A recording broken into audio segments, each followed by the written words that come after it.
തണ്ണീർക്കൊമ്പന്റെ postmortem നടപടികൾ തുടങ്ങി. 15 മണിക്കൂർ നീണ്ട ദൌത്യത്തിനൊടുവിൽ മയക്കുവെടി വെച്ച് കർണാടകയിലെത്തിച്ച ആന ബന്ദിപ്പൂരിലെ രാമപുര ക്യാമ്പിൽ വെച്ചാണ് ചരിഞ്ഞത്. ഇവിടെ തന്നെയാണ് പോസ്റ്റ്മോർട്ടം നടപടികൾ. കേരളത്തിൽ നിന്നുള്ള സംഘവും രാമപുരയിൽ എത്തിയിട്ടുണ്ട്. വൈദ്യപരിശോധനയ്ക്ക് ശേഷം ആനയെ ബന്ദിപ്പൂർ വനമേഖലയിൽ തുറന്നുവിടാനായിരുന്നു തീരുമാനം. ലോറിയിൽ നിന്ന് കൂട്ടിലേക്ക് മാറ്റാൻ ശ്രമിക്കുന്നതിനിടെയാണ് ദാരുണ സംഭവമുണ്ടായത്. 20 ദിവസത്തിനിടെ 2 തവണയാണ് ആന മയക്കുവെടി ദൌത്യത്തിന് വിധേയനായത്. 5 അംഗ സമിതി വിഷയം അന്വേഷിക്കുമെന്നും പോസ്റ്റ്മോർട്ടത്തിന് ശേഷമേ മരണകാരണം വ്യക്തമാകൂവെന്നും മന്ത്രി എ കെ ശശീന്ദ്രൻ 24-നോട് പറഞ്ഞു. തണ്ണീർക്കൊമ്പൻ ഇന്ന് ഏതാനും സമയത്തിന് മുമ്പ് ആ ആന ചരിഞ്ഞു എന്ന വിവരമാണ് ഇപ്പോൾ ഔദ്യോഗികമായി നമുക്ക് ലഭിച്ചിട്ടുള്ളത്. ഇന്നലെ വരെ വിജയകരമായി ദൗത്യം പൂർത്തിയാക്കിയെന്ന് പറയുമെങ്കിൽ ഇപ്പോൾ എനിക്ക് അങ്ങനെ പറയാൻ തോന്നുന്നില്ല. വിശദാംശങ്ങളിലേക്ക് പോകണമെങ്കിൽ പോസ്റ്റ്മോർട്ടം നടത്തേണ്ടതുണ്ട്. പോസ്റ്റ്മോർട്ടം നടത്തുന്നത് സംയുക്തമായിട്ടാണ് നടത്തുക എന്ന് തീരുമാനം. കർണാടകയും കേരളയും സംയുക്തമായ മേൽനോട്ടത്തിലാണ് പോസ്റ്റ്മോർട്ടം നടത്തുക. അപ്പോഴാണ് അതിൻ്റെ യഥാർത്ഥ കാരണങ്ങളിലേക്ക് നമുക്ക് എത്തിച്ചേരാൻ കഴിയുക. അതിനു മുമ്പേ ഒരു നിഗമനത്തിലേക്ക് എത്തുന്നത് ശരിയല്ല. പക്ഷേ ഏതായിരുന്നാലും ആ സംഭവത്തെക്കുറിച്ച് ഒരു ഉന്നതതല സമിതിയെ വെച്ച് പരിശോധിക്കണമെന്നാണ് ഇപ്പോൾ ഞാൻ എത്തിയിട്ടുള്ള നിഗമനം.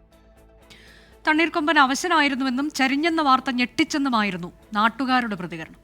അയ്യോ, അതൊരു ഭയങ്കര സങ്കടമായിപ്പോയി. അറിഞ്ഞപ്പം മുതൽ നമ്മളെ വാഴ പോയതോ മറ്റുള്ള ഇതല്ല. അത്രയും റിസ്ക് എടുത്ത് ഫോറസ്റ്റുകാരും ഉദ്യോഗസ്ഥരും പോലീസുകാരും നാട്ടുകാരും പത്രക്കാരും ഒക്കെ മെനക്കെട്ടത് അറിഞ്ഞപ്പം ഭയങ്കര സങ്കടമായിപ്പോയി. വളരെയേറെ സങ്കടമുള്ളൊരു വാർത്തയാണ്. നിങ്ങളിലൂടെയാണ് നിങ്ങൾക്കത് അറിയാൻ കഴിഞ്ഞത്. ഇത്രയും ജനങ്ങളും എല്ലാവരും ഉൾപ്പെട്ട് അതിനെ കൊണ്ടുപോകുമ്പോൾ തന്നെ ഒരു ക്ഷീണം ഉണ്ടായിരുന്നു. സങ്കടം, വളരെയേറെ സങ്കടപ്പെട്ടായിരുന്നു. കൃഷിനാശം വരുത്തിയിട്ടുണ്ട്. എങ്കിലും അവനോട് ഇപ്പോൾ ഈ ഒരു അവസ്ഥ അറിഞ്ഞു. അല്ലെങ്കിൽ ഞങ്ങൾ അവനെപ്പറ്റി ദുഃഖിച്ച് തന്നെ എന്നല്ല ഇപ്പോൾ കൊണ്ടുപോകുന്ന കാഴ്ച കണ്ടിട്ട് വലിയ തരത്തിലുള്ള ഉപദ്രവങ്ങളൊന്നും ഇതിൻ്റെ കുറച്ച് വാട പോയ എന്നല്ലാതെ വേറെ ഒന്നും ഒരു പ്രത്യേകമായിട്ടൊന്നും പറയാൻ എനിക്ക് ഒന്നും പറയുന്നില്ല. ദുഃഖകരം. ഇന്നലെ തന്നെ അതിൻ്റെ ആരോഗ്യനില മോശമായിരുന്നു. പക്ഷേ ഈ വാർത്ത നമുക്കൊന്നും പറയാനില്ല. 10-15 മണിക്കൂർ ഞങ്ങൾ അതിൻ്റെ കൂടെ തന്നെ ഉണ്ടായിരുന്നു. വളരെ വിഷമമുള്ളൊരു കാര്യമായിരുന്നു. ഇങ്ങനൊരു വാർത്ത ഞങ്ങൾ പ്രതീക്ഷിച്ചില്ല.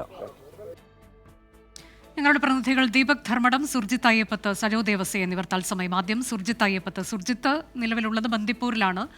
ഇന്ന് പുലർച്ചെയാണ് ഈ ദാരുണ സംഭവം നമ്മൾ അറിയുന്നതും. ഇപ്പോൾ പോസ്റ്റ്മോർട്ടം നടപടികൾ ആരംഭിച്ചിട്ടുണ്ട്. ആരുടെ നേതൃത്വത്തിലാണ് പോസ്റ്റ്മോർട്ടം നടപടികൾ? കർണാടക കേരള സംയുക്ത സംഘം ആണോ ഇതിന് നേതൃത്വം നൽകുന്നത്?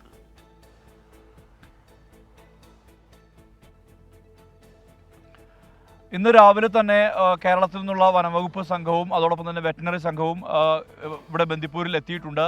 ബന്ദിപ്പൂരിൽ രാമപുര എന്ന് പറയുന്ന ഒരു എലിഫന്റ് ക്യാമ്പ് ഉണ്ട് കർണാടക ഫോറസ്റ്റ് ഡിപ്പാർട്ട്മെൻറ്റിന് കീഴിൽ. അവിടെയാണ് പോസ്റ്റ്മോർട്ടം നടപടികൾക്ക് തുടക്കം കുറിച്ചിട്ടുള്ളത്. ഉച്ചയ്ക്ക് ശേഷമാകും പോസ്റ്റ്മോർട്ടം പൂർത്തിയാവുക. ഇതിനുശേഷം മാത്രമാണ് എങ്ങനെയാണ് ഈ മരണം സംഭവിച്ചതെന്നുൾപ്പെടെയുള്ള കാര്യങ്ങളിൽ വ്യക്തത വരാനുള്ള സാധ്യത ആ ഒരു ഘട്ടത്തിൽ മാത്രമാകും. ഈ ഹൃദയാഘാതമാകാം മരണകാരണം എന്നുള്ള പ്രാഥമികമായ നിഗമനമുണ്ട്. പക്ഷേ അത് പൂർണ്ണാർത്ഥത്തിൽ എന്തുകൊണ്ടാണ് ഇങ്ങനെ ഹൃദയാഘാതം സംഭവിക്കാനുള്ള സാധ്യത, നിർജ്ജലീകരണം ഉൾപ്പെടെയുള്ള കാര്യങ്ങളാണോ എന്നുൾപ്പെടെയുള്ള കാര്യങ്ങളിൽ വ്യക്തത വരേണ്ടതുണ്ട്. പോസ്റ്റ്മോർട്ടം നടപടികൾ 11 മണിയോടുകൂടി ആരംഭിച്ചു എന്നുള്ള തരത്തിലുള്ള വിവരമാണ് നമുക്ക് ലഭ്യമാകുന്നത്. ആ മേഖലയിലേക്ക് മാധ്യമങ്ങൾക്കോ മറ്റ് പുറമെ നിന്നുള്ള ആളുകൾക്കോ ഒരു തരത്തിലുള്ള പ്രവേശനവുമില്ല. ഉന്നത വനംവകുപ്പ് ഉദ്യോഗസ്ഥരും അതോടൊപ്പം തന്നെ ഈ വെറ്റിനറി ഡോക്ടർമാരും ഉൾപ്പെട്ട സംഘത്തിന് മാത്രമാണ് ആ മേഖലയിലേക്ക് പ്രവേശനം ഉള്ളത്. ബാക്കി എല്ലാവരെയും പുറത്തുനിന്ന് പറഞ്ഞയക്കുന്ന ഒരു സ്ഥിതി ഉണ്ട് എന്നുള്ളതാണ് പ്രധാനപ്പെട്ട കാര്യം. അതോടൊപ്പം തന്നെ ഈ ആന പൊതുവെ അവശനായിരുന്നു എന്നുള്ള തരത്തിലുള്ള ഒരു വിവരമാണ് വ്യക്തമാവുന്നത്. എന്തായാലും പലപ്പോഴും തീറ്റയെടുക്കാനും വെള്ളം കുടിക്കാനും ഒന്നും അത്ര കഴിയാത്ത വിധത്തിൽ ഒരു പ്രതിസന്ധി ഈ ആനയ്ക്ക് നേരിട്ടിരുന്നു എന്നാണ് വ്യക്തമാവുന്നത്. ആനയെ മയക്കുവെടി വെച്ച ശേഷം അതിനെ ലിഫ്റ്റ് ചെയ്ത് വാഹനത്തിലേക്ക് കയറ്റിയ ശേഷം എത്തിച്ച് 2 മണിയോടുകൂടിയാണ് ഈ ബന്ദിപ്പൂരിൽ രാമപുരയിൽ എത്തിക്കുന്നത്. രാമപുരയിൽ എത്തിയ ശേഷം ഈ കൈമാറുന്ന നടപടിക്രമങ്ങളെല്ലാം തന്നെ പൂർത്തിയാക്കിയതാണ്. ഇതിനെ ഇറക്കി, ലോറിയിൽ നിന്ന് ഇറക്കി താഴേക്ക് എത്തിക്കുമ്പോഴാണ് ഇത് കുഴഞ്ഞു വീണത്.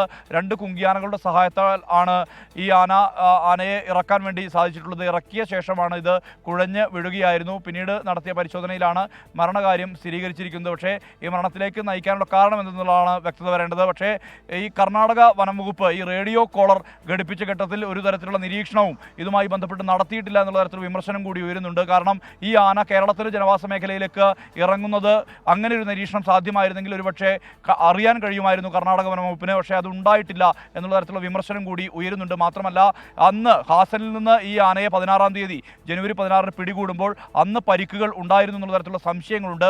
എന്തായാലും പോസ്റ്റ്മോർട്ടം നടപടിക്ക് ശേഷം മാത്രമാകും ഇക്കാര്യത്തിൽ വ്യക്തത കൈവരിക. എത്ര സമയം പോസ്റ്റ്മോർട്ടം നടപടികൾ നീളും? ഇതിന്റെ കൃത്യമായ വിവരങ്ങളൊക്കെ നമുക്ക് എപ്പോൾ ലഭിക്കും?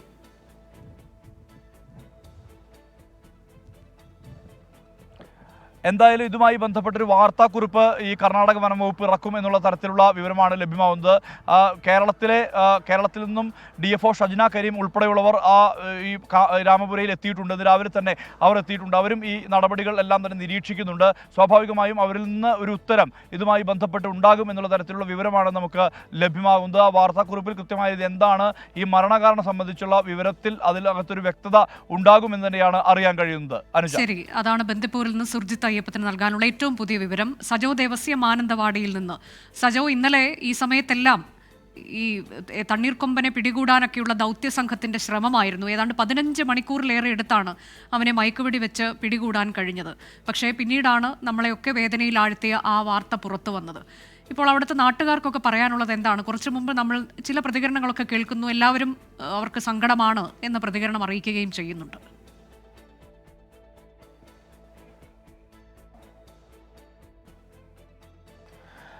അനുജ, ഇക്കാര്യത്തിൽ അത്യന്തം ദൗർഭാഗ്യകരമായ കാര്യങ്ങളാണ് ഉണ്ടായത്. ഇവിടെ നിന്ന് തണ്ണീർക്കൊമ്പനെ മാറ്റണം എന്നത് നാട്ടുകാരുടെ ഒരു ആവശ്യമായിരുന്നു. പക്ഷേ ആന ചെരിയുന്നൊരു സാഹചര്യത്തിലേക്ക് എത്തിയപ്പോൾ അത് സ്വാഭാവികമായും അക്കാര്യത്തിൽ ആളുകൾക്കൊക്കെ വിഷമമുണ്ട്. നമ്മളോടൊപ്പം ഇവിടെ ഞാൻ നിൽക്കുന്നത് ഈ ഓപ്പറേഷൻ ഇന്നലെ ദൗത്യം നടന്ന അതേ സ്ഥലത്ത് തന്നെയാണ്. ഇവിടെ ആ സമയം മുഴുവനൊക്കെ ഉണ്ടായിരുന്ന ആളുകൾക്ക് നമ്മളോടൊപ്പം ഉണ്ട്. യഥാർത്ഥത്തിൽ പിടിച്ചു മാറ്റണം എന്നൊക്കെയുള്ളത് നമ്മുടെ ഒരു പേടിയും ആശങ്കയൊക്കെ ഉണ്ടായിരുന്നു. പക്ഷേ ആന ചെരിഞ്ഞു എന്ന് കേട്ടപ്പോൾ അത് വല്ലാത്ത സങ്കടം, ഭയങ്കര സങ്കടം എന്ന് പറഞ്ഞാൽ അത് പറഞ്ഞറിയിക്കാൻ പറ്റത്തില്ല.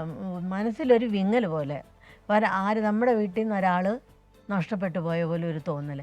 കാരണം അത് പാവമായിരുന്നു, അത് പാവമായിരുന്നു. പിന്നെ ഇന്നലെ രാവിലെ മുതൽ ഭക്ഷണം കഴിച്ചിട്ടില്ല, അവിടുന്ന് വെള്ളം കുടിച്ചു, ഭക്ഷണമൊന്നും അത് കഴിച്ചിട്ടില്ലല്ലോ, വയറുമൊക്കെ ഇതായിട്ട്. പിന്നെ ഒരു അങ്ങനത്തെ ഒന്നുമില്ലായിരുന്നു. എന്തെങ്കിലും ഒരു അപകടമോ അക്രമോ അങ്ങനെയൊന്നും ഉണ്ടായില്ല. കുറേ നേരം നിന്നത് മാത്രമല്ല, അതിലെ ലൈവായിട്ട് കയറി ഈ മെയിൻ റോഡിൻ്റെ അടുത്ത് അങ്ങ് എടുത്തൊരു വീടുണ്ട്. ആ വീടിൻ്റെ അവിടം വരെ ചെന്നപ്പോൾ അപ്പുറത്ത് ആൾക്കാർ നിൽക്കുന്നു. അപ്പോൾ പിന്നെ ഇതിന് എങ്ങോട്ട് പോകേണ്ടതെന്ന് അറിയില്ല. അപ്പോൾ ഇതൊരു വട്ടം ഇങ്ങനെ അങ്ങോട്ട് തിരിഞ്ഞിട്ട് വീണ്ടും തിരിച്ച് ഇതിൽ വന്ന് നമ്മുടെ കിണറിൻ്റെ അവിടുന്ന് കുറച്ച് മണ്ണ് വാരി തലയിലിട്ട് ഞാൻ മൂലയ്ക്ക് പോയി. അവിടുന്ന് രണ്ടിടത്തുനിന്ന് കുറച്ച് മണ്ണ് വാരി തലയിലൊക്കെ ഇട്ട് തവിട്ടു. അപ്പോൾ ഈ ജനങ്ങളെല്ലാം ചുറ്റും അടുത്തടുത്തവർക്ക് നിൽക്കണം. അതൊന്നും അവർ നോക്കുന്നു പോലും ഇല്ലായിരുന്നു. അത്ര നല്ല ഒരു പാവമായിരുന്നു. പക്ഷെ കൊണ്ടുപോകണം എന്നുള്ളത് നമുക്ക് കാട്ടാനാന്ന് പറയുമ്പോൾ നമുക്ക് പേടിയല്ലേ. പിന്നെ നമുക്ക് പുറത്തിറങ്ങാൻ പറ്റത്തില്ല. മാത്രമല്ല അവർ നമ്മളെ ഇറക്കില്ല. ഞങ്ങളെന്നും ഇതിൻ്റെ മുകളിൽ പോലും നിർത്തില്ല. ഞങ്ങൾ വീടിൻ്റെ ഉള്ളിൽ കയറിക്കൊള്ളാൻ പറഞ്ഞു. ഉള്ളിൽ കയറിയിട്ട് ഞാൻ ഗ്രില്ല് തുറന്ന് പിന്നെ അവനെ കയറ്റി കഴിഞ്ഞാണ് നമ്മൾ പുറത്തിറങ്ങണത്. നമ്മളെ ഇറക്കില്ലായിരുന്നു. ഇതിൽ മുഴുവൻ ഉദ്യോഗസ്ഥർ ഇരിക്കുകയായിരുന്നു. ചെറുതെന്നല്ല, അവിടെ നിന്നെടുത്ത് 10-15 വാഴ പോയിട്ടുണ്ട്. അല്ലാതില്ല, ഇതിലിറങ്ങുമ്പോൾ നമ്മൾ ബാക്കി കൂടെ ഇറങ്ങി വന്നേ. റോഡിൽ കൂടെ വന്നിട്ട് പോലീസ് ക്വാർട്ടേഴ്സിൻ്റെ ആ സൈഡിൽ കൂടെ അവിടെ ഒരു വീട്, അവരൊരു വീടല്ല കുറേ വീടുകളുണ്ട്. ആ വീട്ടിൽ കൂടെ ഇറങ്ങി വന്നപ്പോൾ റോഡിൻ്റെ ഇപ്പോൾ അമ്മ സൂചിപ്പിച്ച പോലെ തന്നെ അവിടെ മണ്ണൊക്കെ വാരിയിട്ട് അത് ഈ ചൂടിൻ്റെ ഒരു പ്രശ്നം ഉണ്ടായിരുന്നു. അത് ഈ ചൂട് സമയത്തൊക്കെ നിശ്ചയിക്കുന്നതിലുമൊക്കെ ചില പ്രയാസങ്ങൾ വന്നു. ഇത്ര ദൂരം യാത്ര ചെയ്ത് വന്നതാണ്, വെള്ളം കൃത്യമായി ഉണ്ടായിട്ടില്ല, നിർജ്ജലീകരണം ഉണ്ടായിരുന്നിരിക്കാം. ഇങ്ങനെയുള്ള കുറേ ഘടകങ്ങൾ ഇക്കാര്യത്തിലുണ്ട്. അതെല്ലാം ഇനി ഗൗരവമുള്ള അന്വേഷണത്തിന് വിധേയമാകേണ്ട കാര്യമാണ്. അത് ഇതിനകം തന്നെ വനം വകുപ്പ് മരണകാരണം എന്തോ എന്നുള്ളത് പോസ്റ്റ്മോർട്ടം നടപടിയിലൂടെ മാത്രമേ വ്യക്തമാവുകയും ചെയ്യുകയുള്ളൂ. ദീപക് ധർമ്മടത്തിലേക്ക് കൂടി. ദീപക്, ഈ ദാരുണ സംഭവം ഉണ്ടായത്, അതിനുശേഷം ആ വാർത്ത പുറം ലോകത്തെ അറിയിച്ചത് ദീപക്കാണ്. യഥാർത്ഥത്തിൽ നമ്മളെയൊക്കെ ഒരുപാട് വിഷമിപ്പിക്കുന്ന, വേദനിപ്പിക്കുന്ന ഒരു വാർത്ത കൂടിയായി മാറി അത്. ഇപ്പോൾ ഇതിലെ കാരണങ്ങൾ എന്താകാം? ഇതിലേതെങ്കിലും തരത്തിൽ അനാസ്ഥയുണ്ടായിട്ടുണ്ടോ അധികൃതരുടെ ഭാഗത്തു നിന്നൊക്കെയുള്ള ചോദ്യങ്ങൾ ഉയർന്നു വരുന്നുണ്ട്. നിർജ്ജലീകരണം അടക്കമുള്ള കാരണങ്ങൾ. അത് ഇത്രയും മണിക്കൂർ ജലം ലഭിക്കാതെ, ആനയ്ക്ക് കിട്ടേണ്ടുന്ന വെള്ളമുണ്ട്, അതിൻ്റെ ഒരു കണക്കൊക്കെ ഉണ്ട്. ഒരു ദിവസം ഏതാണ്ട് 30 ലിറ്ററിന് മുകളിൽ വെള്ളം എന്നൊക്കെയുള്ള കണക്കുണ്ട്. അപ്പോൾ അതൊന്നും ലഭിക്കാതെ ഉള്ള മരണമായിരുന്നോ എന്നൊക്കെയുള്ള ചോദ്യങ്ങൾ ഉയരുന്നു. അതിടയ്ക്കിടെ മണ്ണ് ദേഹത്തേക്ക് വാരിയിടുന്നത് നമ്മൾ ഇന്നലെ പലതവണ ദൃശ്യങ്ങളിൽ കണ്ടതാണ്. അതൊക്കെ നൽകിയ സൂചന എന്താണ് എന്നൊക്കെയുള്ള ചോദ്യങ്ങൾ ഉയർന്നു വരുന്നുണ്ട്. ഏതായാലും വളരെ പ്രധാനപ്പെട്ട ചില ചോദ്യങ്ങളിലേക്ക് കൂടി ഇത് വഴിവെക്കുന്നില്ലേ ഈ സംഭവം?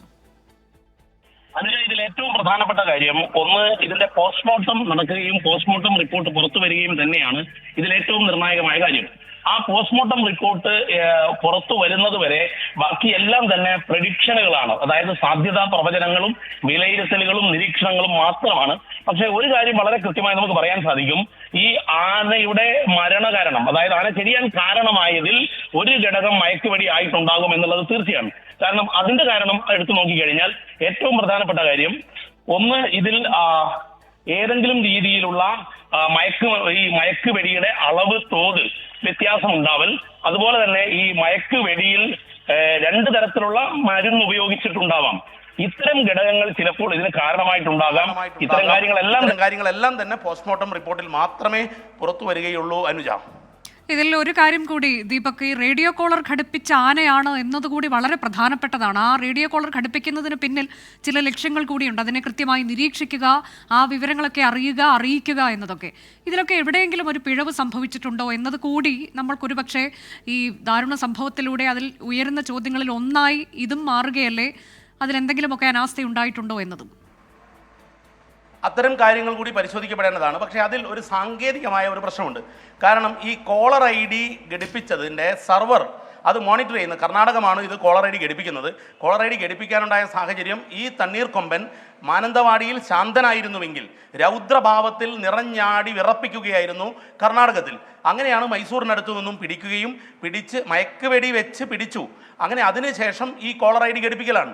ഈ കോളർ ID ഘടിപ്പിച്ച് ഈ ആനയുടെ ഗതി നിർണ്ണയിക്കലിൻ്റെ വിവരങ്ങൾ സർവറിൽ ലഭിക്കുന്ന മുറയ്ക്ക് അത് മോണിറ്റർ ചെയ്യേണ്ടതാണ്. പക്ഷേ എന്നാൽ ഇന്നലെ കാലത്ത് പുലർച്ചെ 3 മണിക്ക് ലഭിക്കുന്ന ഒരു വിവരമാണ് കേരളത്തിന് ഏതാണ്ട് 5 മണിയോടുകൂടി കർണാടക വനം വകുപ്പ് അറിയിക്കുന്നത്. കാരണം ഈ അതിർത്തി പങ്കിടുന്ന വനമേഖലയിൽ ഇത് അന്തർ സംസ്ഥാന ബന്ധത്തിൻ്റെ അടിസ്ഥാനത്തിൽ 2 കൂട്ടർ തമ്മിലുള്ള ചർച്ചകളുടെ അടിസ്ഥാനത്തിലൊക്കെയാണ് ഇത്തരം നിരീക്ഷണങ്ങൾ നടക്കുന്നത്.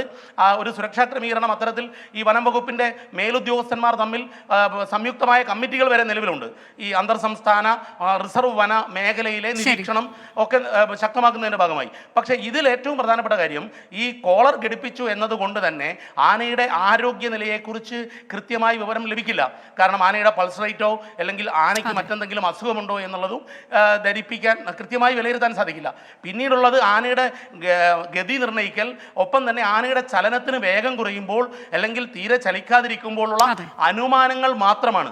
അതും ഉൾക്കാട്ടിൽ ഈ കേരളത്തിൻ്റെയും കർണാടകത്തിൻ്റെയും ഇടയിൽ ഈ റേഞ്ച് തീരെ ഇല്ലാത്ത മേഖലകളുണ്ട്. അത്തരം മേഖലകളിൽ നിന്നുള്ള മണിക്കൂറുകളോളമുള്ള സിഗ്നൽ ഈ കർണാടകത്തിലെ വനം വകുപ്പ് ഉദ്യോഗസ്ഥർ പറയുന്നത് ഏതാണ്ട് 7.5 മണിക്കൂറോളം ഇതിൻ്റെ സിഗ്നൽ ലഭ്യമായിട്ടില്ല എന്നുള്ളതാണ്. അവർ ഔദ്യോഗികമായി വിവരം പുറത്തുവിടുന്നില്ല, പക്ഷേ അനൗദ്യോഗികമായി അത് കേരളത്തിലെ മുതിർന്ന IFS ഓഫീസർമാരോട് അവർ പങ്കുവയ്ക്കുന്നുമുണ്ട്. അപ്പോൾ ഇതിലൊരു പ്രശ്നം, സാങ്കേതികമായി ഇതിനെ പൂർണ്ണമായി വിലയിരുത്തുക എന്നുള്ളത് ഇപ്പോൾ കൃത്യമായ ഒരു വ്യക്തതയിലല്ല.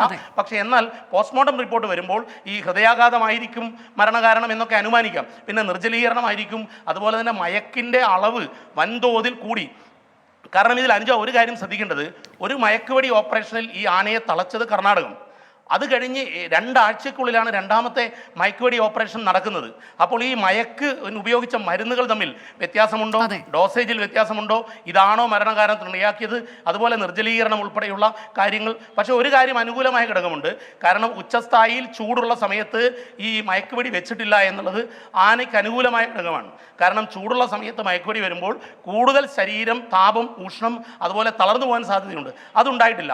ഒന്നാമത്തെ മയക്കുവെടിയിൽ ആന കുലുങ്ങിയില്ല. രണ്ടാമത്തെ മയക്കുവെടിയിലാണ് ആനയ്ക്ക് അല്പമെങ്കിലും ഒരു മയക്ക് വന്നത് എന്നുള്ളതും ആന ആരോഗ്യവാനായിരുന്നു. ശരി, ഏതായാലും ഒട്ടേറെ ചോദ്യങ്ങളുണ്ട്. ആ ചോദ്യങ്ങൾക്കെല്ലാം ഉത്തരം പോസ്റ്റ്മോർട്ടം നടപടികൾ അവസാനിച്ച് അതിന്റെ റിപ്പോർട്ട് പുറത്തു വരുമ്പോൾ ലഭിക്കുമെന്ന് നമുക്ക് പ്രതീക്ഷിക്കാം.